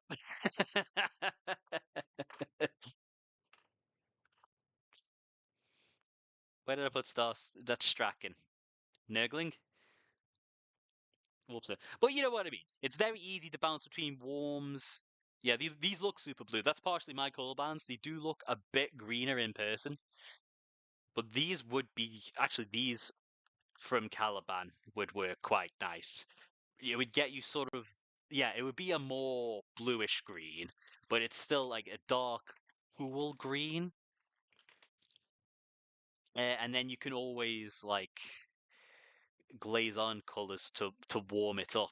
Green is a very complicated color, just like purple, just because of where it is on the color wheel. Let's put all those greens back. There's a lot you have to look at. You have to start being able to recognize color temperature. It's difficult. I made so many mistakes when I started learning to paint orcs way back in like 2011, I think it was. Yeah, I made so many mistakes picking shades of green, but that was in the color range that doesn't exist anymore. So yeah, that's it's a little bit of colored painting discussion. Oh, there's just a little bit of. There we go. A little bit of that strap just going right up into that bit of carapace. What else? Belt buckles other than that arm. There's oh yeah, there's a pouch hiding back here for some damn reason.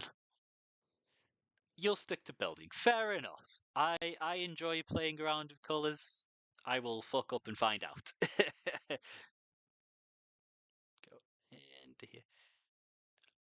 Ah, but that is I don't know. I kind of enjoy discovering and figuring this sort of stuff out. It's like finding out a puzzle.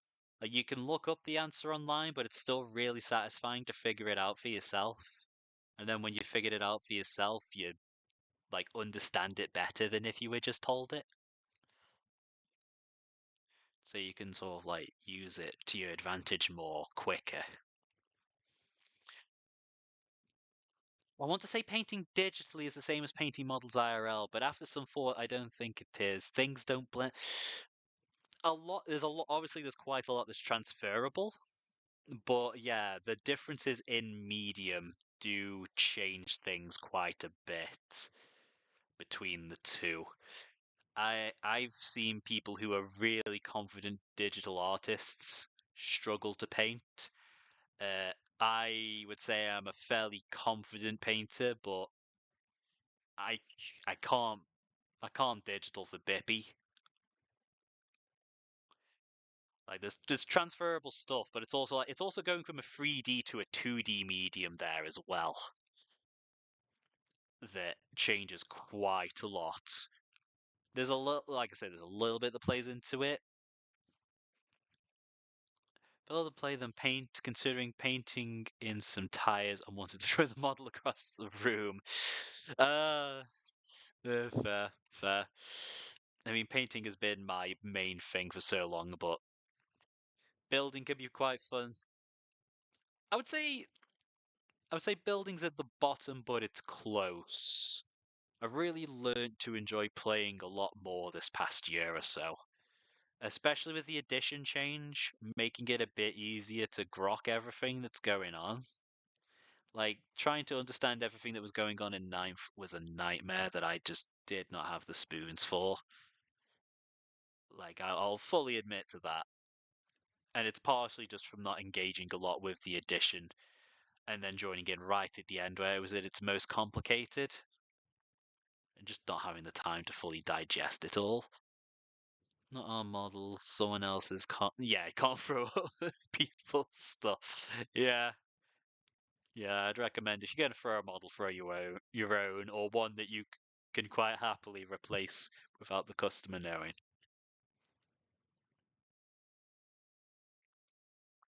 Still quite wet around that belt down there, so I can't quite get that coloured in yet. Can I? Yeah. Painting, yeah, it isn't for everyone. I would love to make painting a little bit, find ways to teach painting that make it a bit more accessible to people.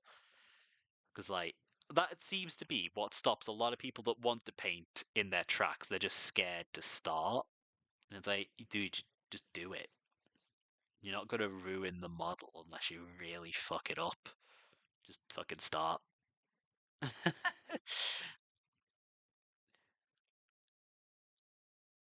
But like I say, people are just scared, and it takes a while. Here we are, 2 hours, well, hour and a half into a 2 hour stream,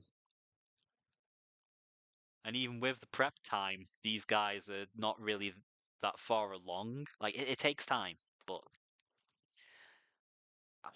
I I remember what I was like before I started painting. This would have been 2009, 2010, Dan. Now, it took me a while to build up the confidence, but painting helped. It gave me a way to start talking to people, like just from the joint interest. It gave me an outlet. I felt myself being a lot more patient just because I was learning to stick to something for so long. Like there's that sort of element of self-discipline, but being rewarded for that discipline. It's like, yes, I disciplined myself and stuck to this, and my reward was I pulled this off. I did this. And that felt really good. I just managed to colour a bit of his hip plate the colour of his belt. So that is one we will fix up in a second. And also, just like, yeah, I think shiny hunting has helped me in that way. That's fair enough, understandable. It's just something to commit to and just sort of grind through. And like, where was I going? Learning practice and learning to be a bit kinder to myself, honestly, because like just then I got some of the belt color on his hip plate. Me learning to paint early on, I would have been super frustrated from having done that. But now, obviously, this is like 14 years later. I literally thought about that last night. I've been doing this for 14 years, and it's just like now it's like, I just fucking put more paint back on top of that, paint over the mistake. Screw it. Don't need to stress. Just fix it. Which is a good life lesson. It's like, oh no, I made a mistake. Instead of exploding from panic and frustration of having made a mistake, it's like, well, I did make a mistake. So let let's just fix it. It's a good life lesson.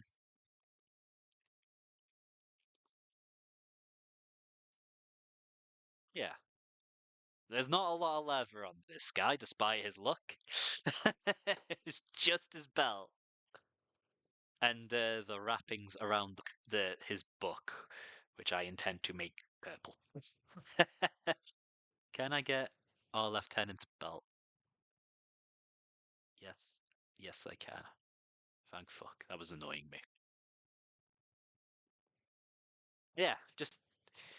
But this isn't obviously all that those lessons aren't unique to just painting toy soldiers, of course. It's good. It just.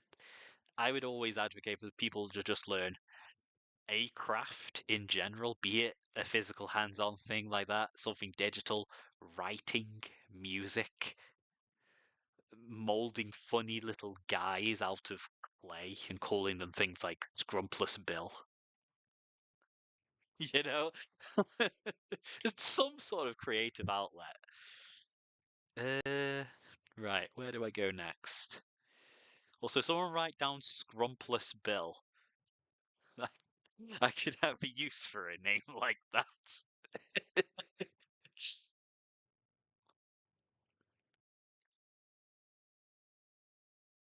Right. Web.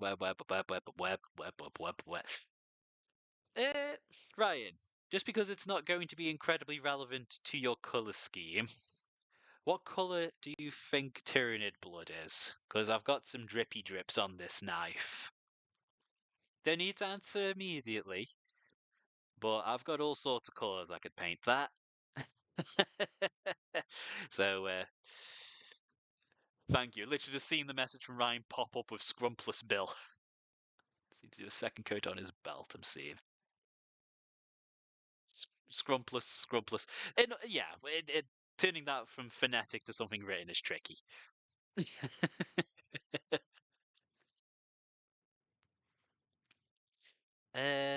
Right, yeah. You know what? Let's paint this guy's book. This is a color I'm going to be using on a couple of the characters anyway. I think. Oh, it's Lashani Hunting. So, this guy's book, this guy's robe, this guy's rope.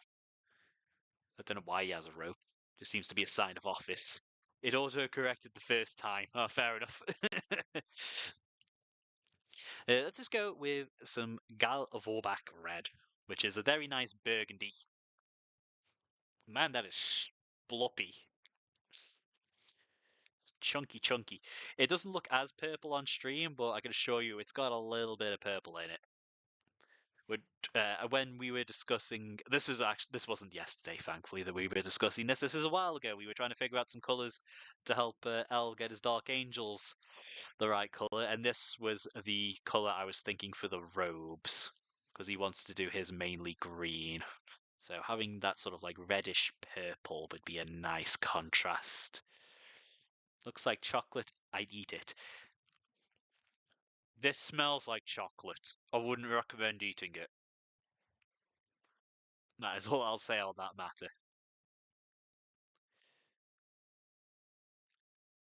Also, what kind of chocolate are you seeing that's purple? Granted, the yellow light in here is probably making it look less purple.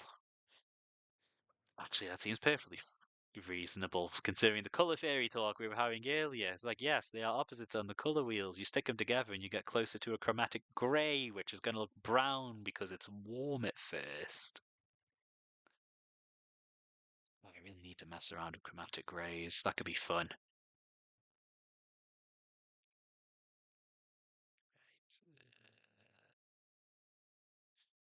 Nothing on the lieutenant is going to be this purple, but I've already done his robes that color. So having usually on a lot of my models that have robes, the robes are white to go with the yellow, but making them look a little fancier with purple, especially for these high officers like chaplains and well, not captains, but priests, seems appropriate. Jason has said something, but I am currently painting a book cover. Discord is still going off. Still going off. You would think I would have run out of channels to be notified about. Just need to pull this in a very particular angle to get that. But as Jason said, I do have a dread. I have a dread to do for L when I finish the Raven Guard, so I'll need to figure out what to do for that eventually. Yeah, he wants the Dark Angels green, like the foresty Caliban dark green. So you've got that. It's going to be a different green from orcs, at least. There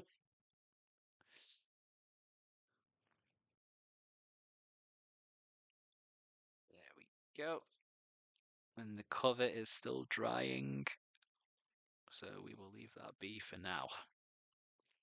To be fair, I still need to grab the lion off of him and get a start on that, because that'll be a damn project. Maybe something for the portfolio. Um, I have the contrast in the Caliban, that'll be fine. Yeah, that'll probably do a good chunk of it for you. Terminators probably take to contrast a bit better as well, what with them being fucking chunky.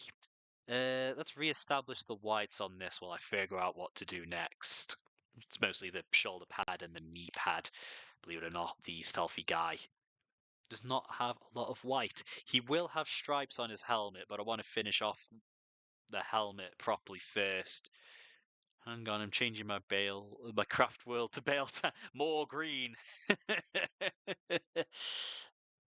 uh, I always had a soft spot for Samhain as an Eldar craft world, but that's because one, they're red, two, they're the biker ones.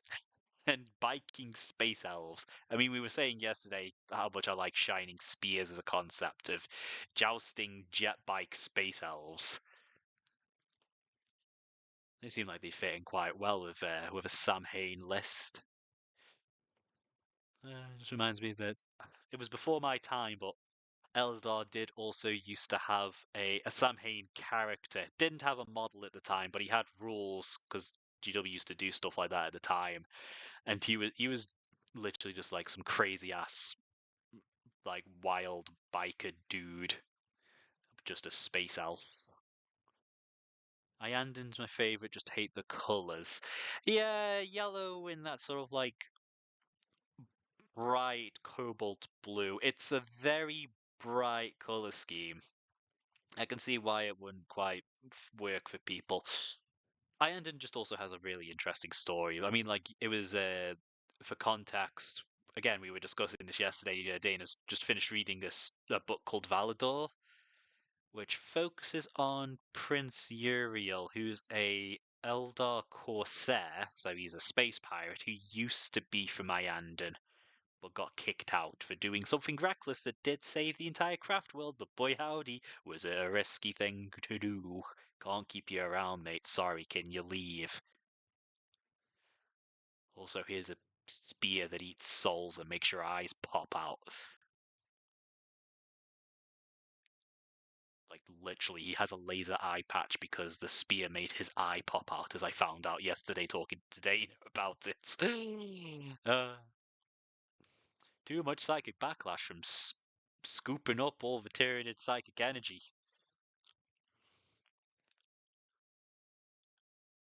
It's like putting the microphone next to a speaker, but in your brain.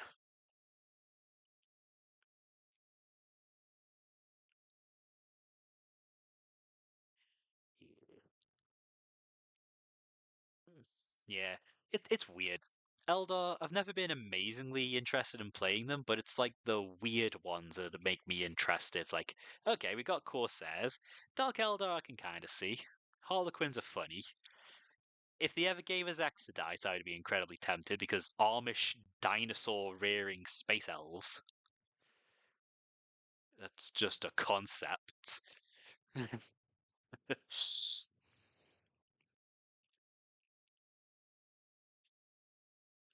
Okay, I think that's the white re-established fairly nicely actually already. This could use a little bit extra. Oh, nope, I'm tearing it up a little bit. Did that a little too soon. Paint was still wet. So let's just overload the brush and reapply a bit more than we took away. You go feral for Exodites. Yeah, I see people converting them all the time using Seraphon stuff. I don't know what you would run them as rules wise. I yeah, no idea. Maybe you could really stretch the Tyranid rules because like you can do a bunch of the psychic stuff in big monsters. Just don't do much infantry because you can't really use that Hormagorn profile to represent some Eldar farmer. Just wouldn't work. uh, right. Tell you what have we got? We've got about 10 minutes left for tonight. Uh, so what I will do to keep my options open, I am going to base coat the Tyranid carapace with more white. So just add a bit more of that chunky white to the stuff that's quite wet on my palette. And I'm just going to layer it on. That way, whatever color Ryan picks, I should have an okay time base coating it. There's no pressure to Ryan to pick something soon. If I can finish this guy off without doing the carapace, I will call him completed. and then come back to him when the time comes, or I can just decide to just do some colors that I feel like doing should time become pressing for whatever reason.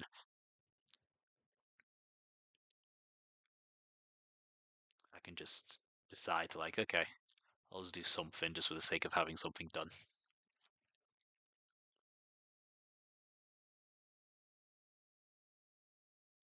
That's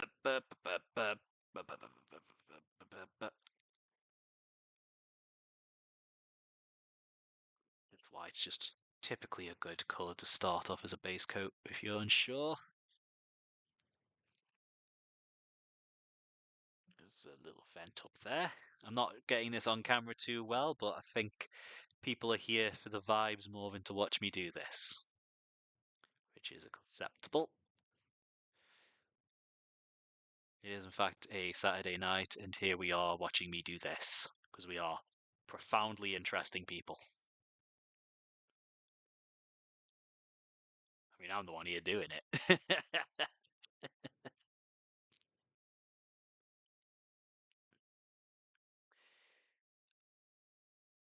I'm trying to think now in the last few minutes what other factions had like added to 40k. We got Scrots brought back kind of in the way via Votan. RBTs got their limelight at the start of the edition because they got added to Imperial Agents and were just kind of incredibly efficient. Which would RBTs being like 40k space judge dredges. Uh, Plus, you can shout ACAB while shooting your opponent's units. One thing I would like for Chaos is expanding on it a little bit. Give me proper 40k Skaven. Yeah, the Flood.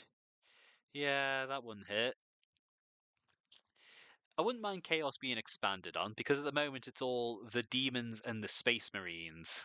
It's like, Tyranids get Genestealer cults, where like, just expand Chaos cults out a little bit more. Like, it's just humans.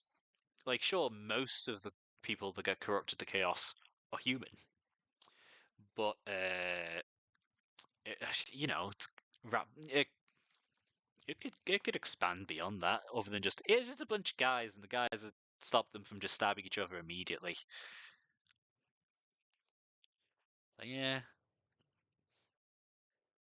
like you've got the models already. You could just use some stuff from Necromunda, just gangs. Just have that be a thing.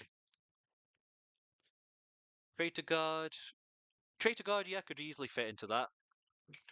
That could be a part of that quite easily. Would overlap a little bit with Genestealer Cult, but at the same time, I mean, they already overlap because Genestealer Cult let you take an amount of Imperial Guard stuff. It's like, look, we stole the tank, we're using it, okay? We're a rebellion. I know I definitely want Votan explored a little more, not just in terms of like units, but also just theme, like just story-wise. I want a book with Votan in it. That'd be nice and simple to request. More badass women, piss off the sexists more. Yeah, just give us a named female Custodes character. Just do that. Nail in the coffin, tell them to fuck off. Reveal one of the two Primarchs that were whisked away and secreted away was a woman and bring her back to the setting. Just piss people off, piss like chuds off even more.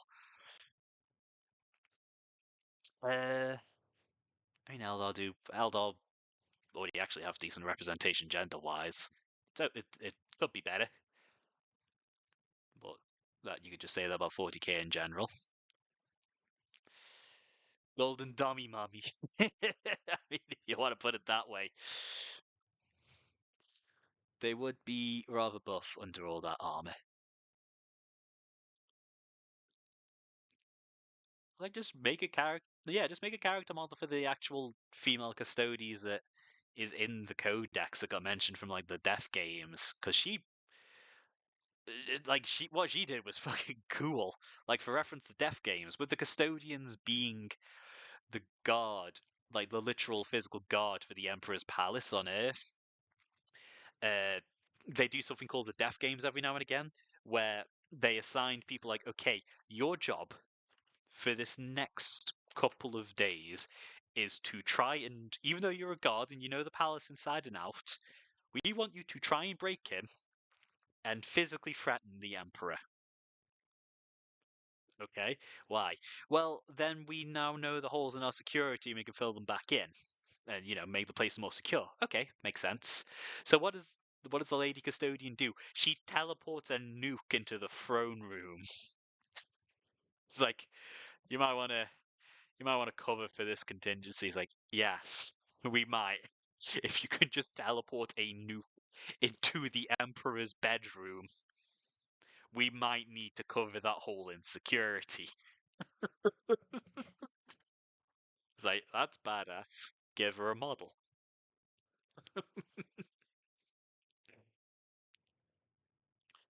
Oh yeah, the Banshees. Yeah, because as we found out, finding some excerpts from an Eldar story, Eldar are actually kind of flexible gender-wise, where your path can kind of help determine your gender, which is an interesting one.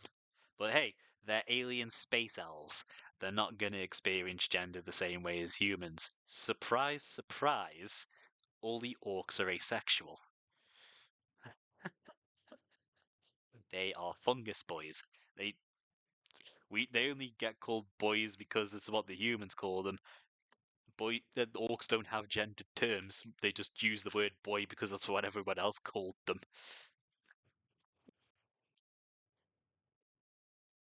It's like Tyranids, they wouldn't have gender. They are literally components of a larger organism.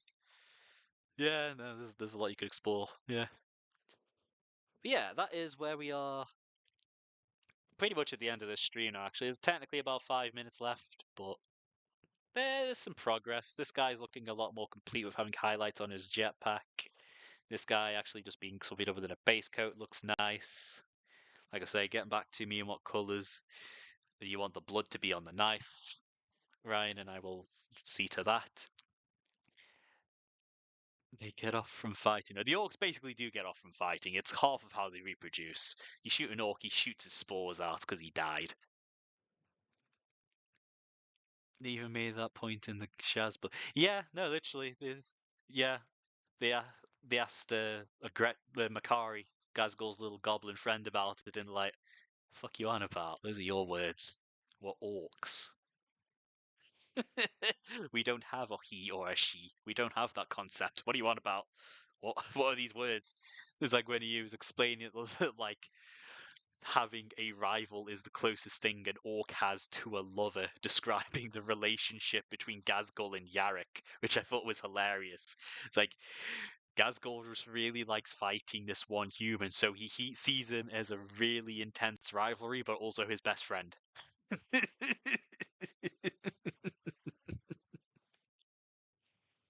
So yeah, you know what? That makes sense.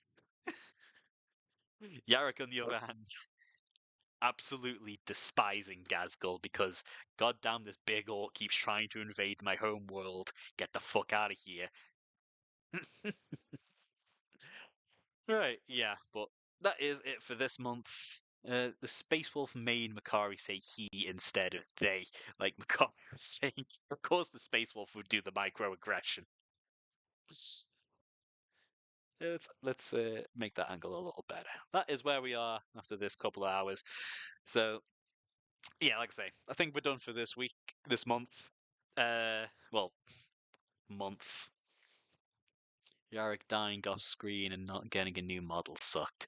Yeah, I hope that gets covered somehow. Yeah.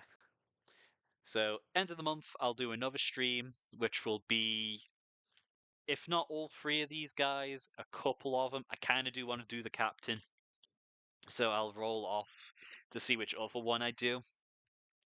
So I'll try to get these done by then.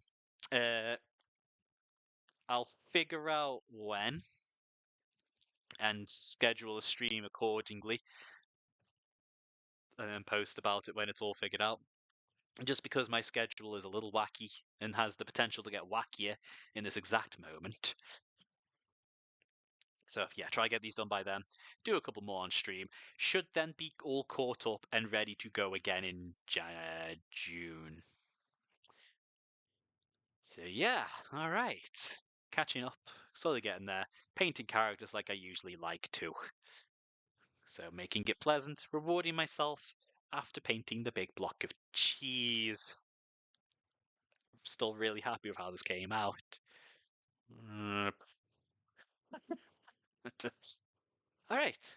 Oh, yeah, just hitting 10 o'clock. Thank you all for coming down. I won't meander any longer. Thank you for all for watching. Catch you all next time.